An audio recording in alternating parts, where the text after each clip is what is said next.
Oh,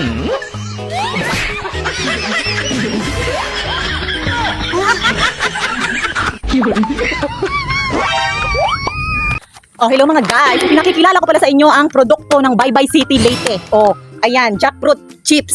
Napakasarap nito guys. Maganda to pang pasalubong. Matatagpuan nyo lang naman to sa mga airport, kagaya ng Tacloban Airport. Marami siyang klase. Merong jackfruit chips, merong mga kamuti chips, at marami pang iba. O, di ba?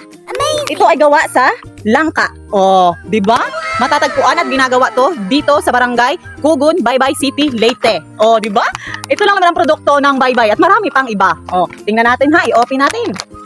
Ganyan lang naman siya, i-open. O, tingnan, bango, ang bango. O,